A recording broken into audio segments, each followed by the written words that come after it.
Aumentati i casi di positività al coronavirus all'interno della Questura di Venezia, l'appello del sindacato di polizia che chiede tamponi per tutto il personale. Misurazione della febbre prima delle lezioni e che cosa fare in caso di uno studente positivo. La Regione Veneto ha reso note le linee guida anticontagio per l'anno scolastico. Trasporto scolastico, 465 milioni di passeggeri all'anno in Veneto per farlo funzionare con capienza all'80% come vorrebbe il Ministero. Il Veneto ha bisogno di 500 nuovi mezzi. Domenica regata storica all'insegna delle misure anti-Covid, il palco in Canal Grande dimezzerà i posti, meno imbarcazioni lungo il percorso. Parte stasera con tutte le precauzioni anticontagio la 77esima edizione del Festival del Cinema di Venezia al Lido, primi arrivi di attori e registi, proiezione di film. Venezia durante il lockdown colpisce subito il pubblico. Nella preapertura della 77esima mostra del cinema Molecole, il docufilm del regista padovano Andrea Segre. Il coro e l'orchestra del Teatro La Fenice suoneranno in Piazza San Marco la sera dell'8 settembre per aprire le celebrazioni per i 1600 anni dalla fondazione di Venezia. Buonasera, ben ritrovati in diretta con l'informazione veneziana dei nostri notiziari. In apertura subito in Questura Venezia, dove i casi di coronavirus sono aumentati, il sindacato di polizia chiede tamponi per tutto il personale. Quello che sta succedendo in Questura Venezia mette in luce le carenze dei protocolli sanitari che sono riservati agli appartenenti della Polizia di Stato. Siamo solamente ai primi giorni di settembre, la situazione è questa: 10 positivi al Covid. Figuriamoci se i protocolli sanitari riservati ai poliziotti rimangono questi, figuriamoci nel periodo invernale cosa potrà accadere. Il sindacato della Polizia di Stato ha inviato una lettera al questore di Venezia esprimendo preoccupazione dopo la conferma di un piccolo focolaio negli uffici della questura a Santa Chiara. Per noi chiunque è stato a contatto o comunque vicino a un collega che è stato trovato positivo al Covid deve essere quantomeno messo in quarantena per almeno 14 giorni e se non sviluppa nessuna patologia potrebbe forse rientrare al lavoro. Ma noi per questo chiediamo intanto quarantena a tutti in attesa del tampone. In questo periodo si sono attivate tutte delle procedure per poter fare tamponi a tutti a pioggia e fino a poco tempo fa, quando ad essere contagiato o potenzialmente contagiato un agente, uno della truppa, questo non avveniva. Veniva chiesta una relazione di servizio sulle modalità appunto di contatto con il collega trovato positivo e se secondo la discrezionalità del medico della Polizia di Stato non c'erano pericoli, tu potevi tranquillamente rientrare a lavorare. E così abbiamo visto quello che è accaduto adesso. L'appello va al presidente Zaia. Si stanno effettuando i tamponi ai cittadini italiani che provengono dai paesi considerati a rischio, dove ci sono maggior contagi, ad esempio la Croazia. Siano inserite anche le forze dell'ordine in questi protocolli. A Venezia abbiamo bisogno di monitorare i colleghi che sono stati a contatto con i positivi al Covid e per questo, ripeto, chiediamo tamponi a tutto il personale. Chiediamo al governatore di intervenire e dare la possibilità a tutti i poliziotti che lavorano a vario titolo presso la caserma albanese, dove ha sede l'ufficio di gabinetto della questura, di poter effettuare i tamponi a pioggia, a cascata, a tutti gli appartenenti alla Polizia di Stato che lavorano in quella sede. Armelao denuncia poi.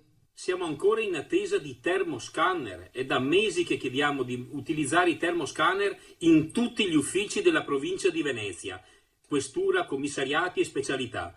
E ancora li stiamo aspettando. Chiediamo anche al questore di Venezia di pensare di chiudere la mensa della caserma albanese in attesa che questa situazione venga normalizzata. Sempre dal sindacato arriva una nota delle ultime ore. Abbiamo appena saputo ufficialmente, scrive, che è risultato positivo anche un collega della Polfer di Mestre che aveva avuto contatti con almeno 2 colleghi dell'ufficio di gabinetto il giorno 27 di agosto.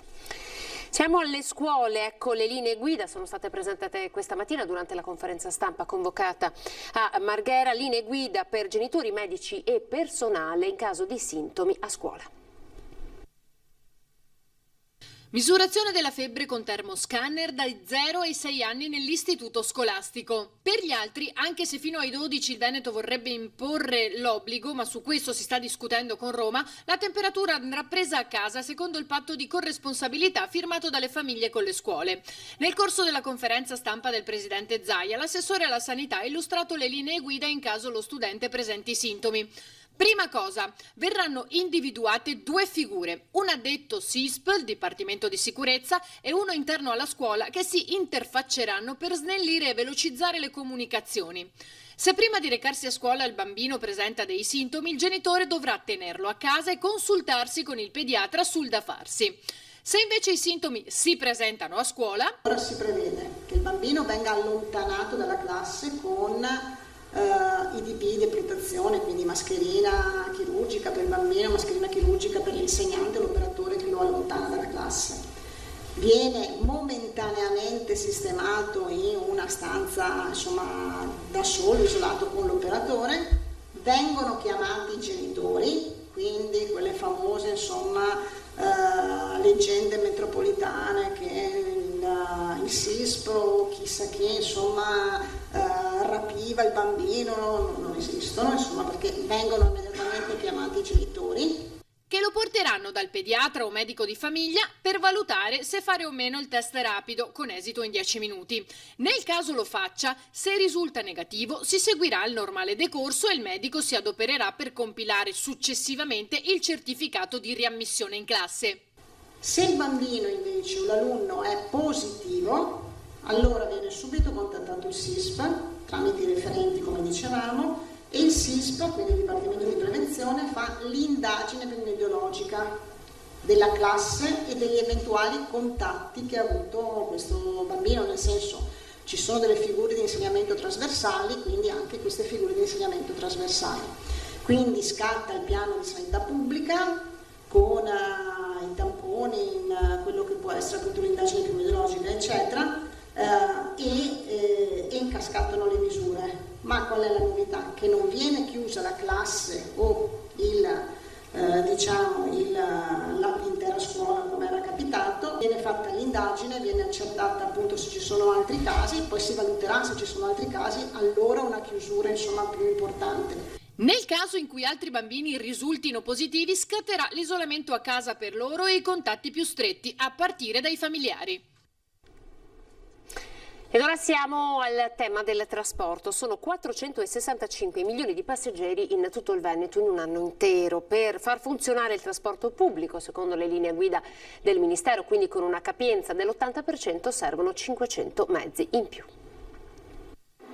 Se la capienza oggi non è più 100% ma è 80%, vuol dire che il mio sistema pubblico di trasporto di 465 milioni di passeggeri all'anno deve essere implementato del 20%. E voi dite, ma questo 20% quanto vale? 500 mezzi. La torta è troppo piccola, non ci sono fette per tutti. Se il governo stanzia 200 milioni di euro per il trasporto pubblico, il fabbisogno della sola Regione Veneto per irrobustire il sistema e noleggiare nuovi autobus e corriere è di 30 milioni di euro. Capite bene che qualcuno rimane a digiuno. E potrebbero essere proprio gli alunni che, secondo le nuove linee guida ministeriali, ad oggi rischiano di essere lasciati a casa se il bus in transito dovesse avere già raggiunto l'80% di capienza massima. Il problema è grave, tenendo conto che tra meno di 2 settimane il sistema sarà messo a dura prova con l'inizio della scuola. Ci sono problemi amministrativi perché comunque bisogna contrattualizzare quelli che guideranno e porteranno i mezzi, diciamo, in aggiunta, i bis, i famosi 500 mezzi. C'è un problema di sicurezza perché quando l'autista arriva a Preganzioli ha l'80% saturato di capienza, deve lasciare a piedi qualcuno. Dati alla mano, in Veneto viaggiano ogni anno 465 milioni di persone, 45 milioni prendono il treno, 145 milioni il vaporetto, 275 milioni salgono sull'autobus. Per il trasporto solo su rotaia servono 500 mezzi. Sul Ponte della Libertà transitavano in pre-Covid 122 mezzi dalle 7 del mattino, dalle 7 alle 8 del mattino, in un'ora. Con questa riduzione arriviamo a 200 mezzi. Zaia ipotizza scenari molto seri. Lascio a piedi un ragazzo che deve sottostare all'obbligo formativo, cioè fare le elementari o le medie. Quello è un primo problema. Secondo problema, se è un problema che il minore è lasciato a piedi, è un minore che non viene più accudito. Molte sono le incognite, smart working, famiglie che per prudenza scelgono di accompagnare i figli a scuola. La Regione ha già messo i primi 8 milioni di euro per le necessità. Ne mancherebbero 22 di milioni per partire con un vero servizio pubblico. Ma la scuola riparte il 14 e il tempo stringe. Troppo tardi nell'organizzazione delle misure anticontagio, secondo la CGIL di Venezia, si è partiti troppo tardi, a ridosso dall'inizio delle elezioni. Sentiamo. Io per carità nulla ho niente contro il governo, ci mancherebbe, perché non vorrei trovarmi nella loro situazione neanche per 5 minuti, però la cosa è che per quanto ci siano le linee guida noi siamo letteralmente in ritardo. L'anno scolastico 2020-2021 parte tra mille incognite. L'analisi della FLC, la Federazione dei Lavoratori della Conoscenza della CGIL di Venezia, ammette le difficoltà oggettive che si è chiamati ad affrontare in questi giorni, ma molte cose si potevano e si dovevano fare prima. In ritardo assoluto sull'edilizia scolastica, non siamo partiti, o se sono partiti adesso, il che non ha senso. Siamo in ritardo sugli organici. Siamo in ritardo sugli spazi. Noi avevamo chiesto di semplificare il concorso, di assumere gli storici precari con 36 mesi di servizio. In provincia di Venezia non abbiamo ancora le graduatorie pronte per i supplenti. In diverse province sono uscite ieri sera, ma tantissime province in Italia, compresa Venezia, non sono uscite. Non abbiamo l'organico per il personale non docente, non è sufficiente. Non abbiamo un referente per la sicurezza. Il dirigente scolastico, aggiunge il signoretto, è già oberato da mille cose. Il responsabile Covid nelle scuole dovrebbe essere una figura formata dal punto di vista sanitario, magari un infermiere. I banchi sono arrivati, quei banchi speciali di cui si parlava.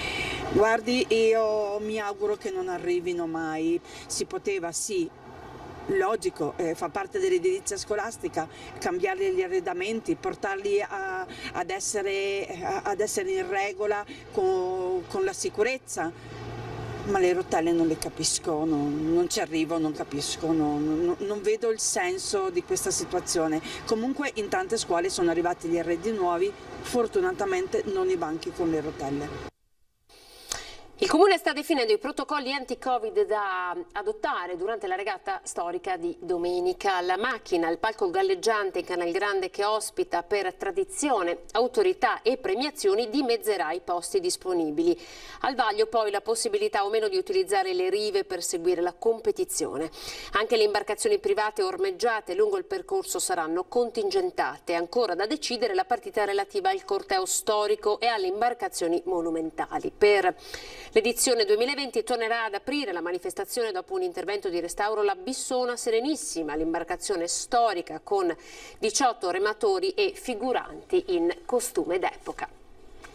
Ed è quella che avete appena visto nelle immagini. Allora siamo alla mostra del cinema, ci colleghiamo subito con il nostro Lorenzo Maier per tutte le ultime novità. Buonasera Lorenzo. Buonasera Anna, buonasera ai nostri telespettatori.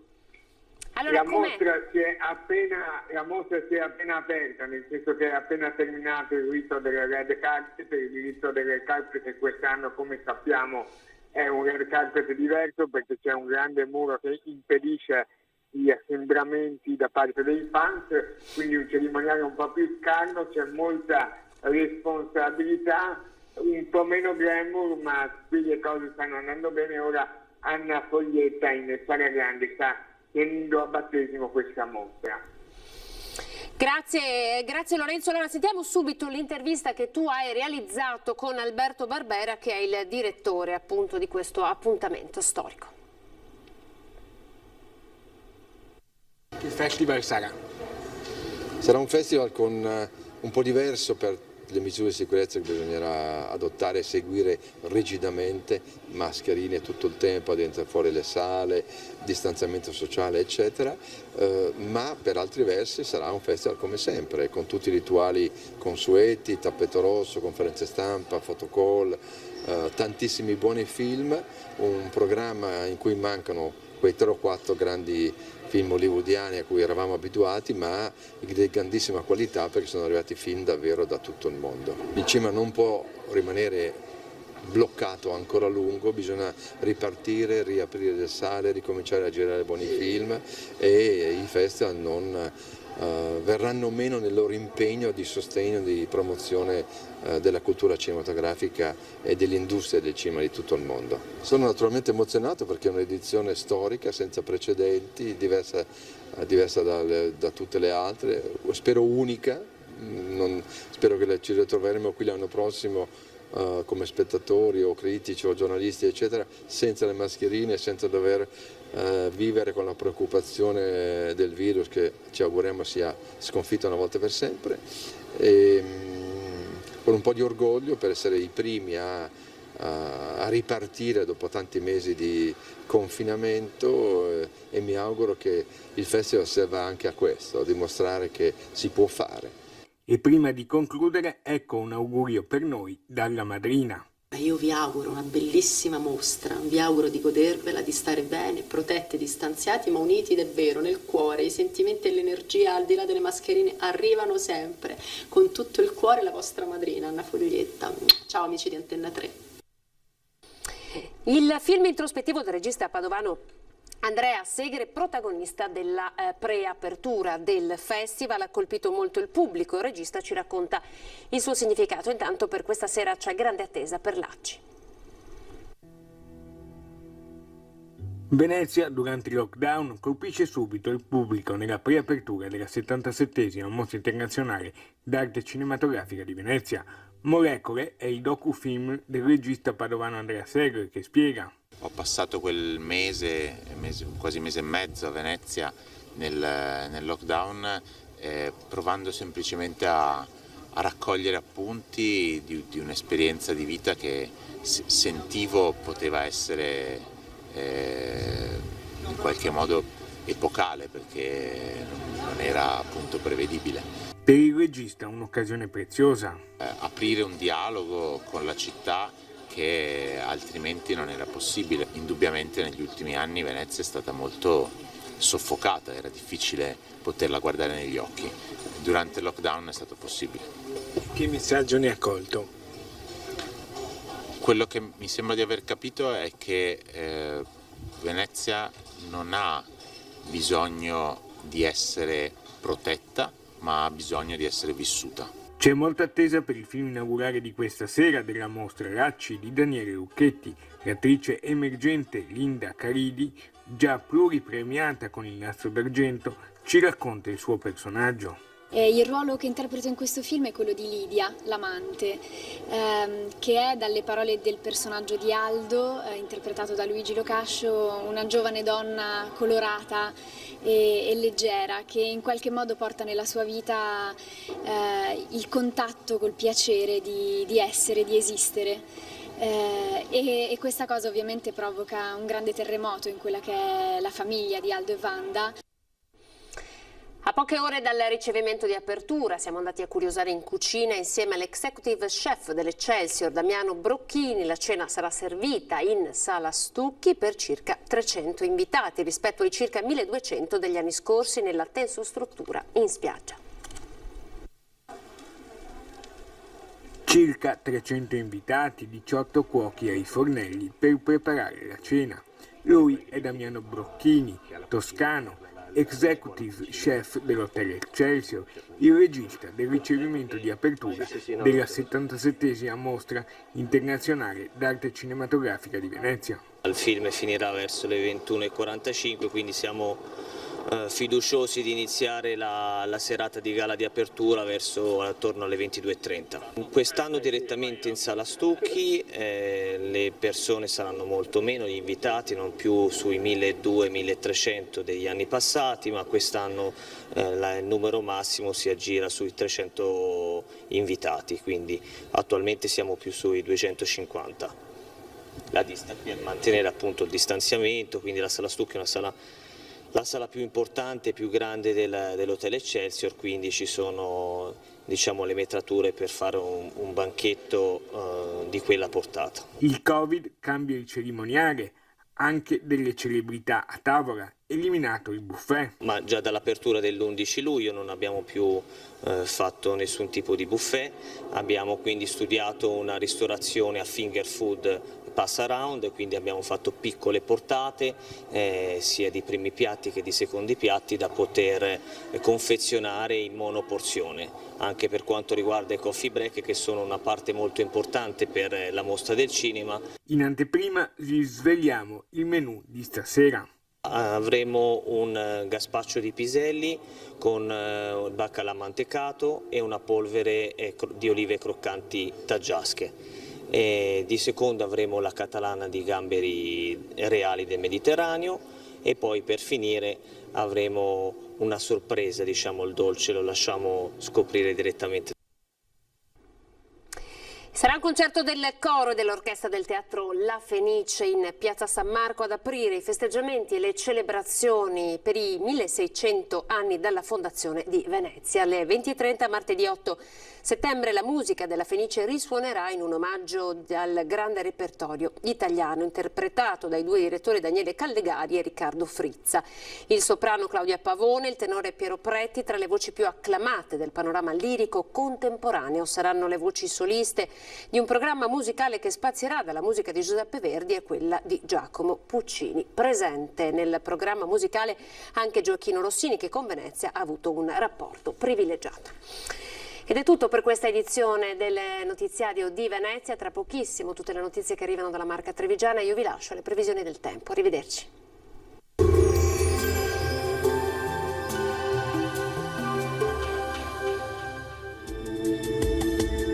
Bentrovati al meteo. La circolazione ciclonica sta per cessare, torna dunque a dominare l'alta pressione. Vediamo il dettaglio di giovedì 3 settembre. Sul Veneto generali condizioni di bel tempo, vedete, con ampio soleggiamento su tutti i settori, cielo sereno o al massimo poco nuvoloso, locali addensamenti in montagna ma senza conseguenze degne di nota. Temperature in lieve aumento, minime fino a 17 gradi, valori massimi compresi invece tra i 23 e i 27 gradi all'incirca. Ci spostiamo ora sul Friuli Venezia Giulia, dove avremo più o meno la stessa situazione, con sole prevalente, sarà asciutto e stabile, il cielo sereno o velato. Temperature minime tra 15 e 18 gradi, massime sui 24-25 gradi. Infine uno sguardo alla situazione del Trentino Alto Adige, non cambia lo scenario, sarà soleggiato dappertutto, annuvolamenti sui settori di confine ma senza piogge. Temperature minime sui 12 gradi, massime sui 25 all'incirca. Dal meteo di Antenna 3 per ora è tutto, grazie per l'attenzione e arrivederci al prossimo aggiornamento.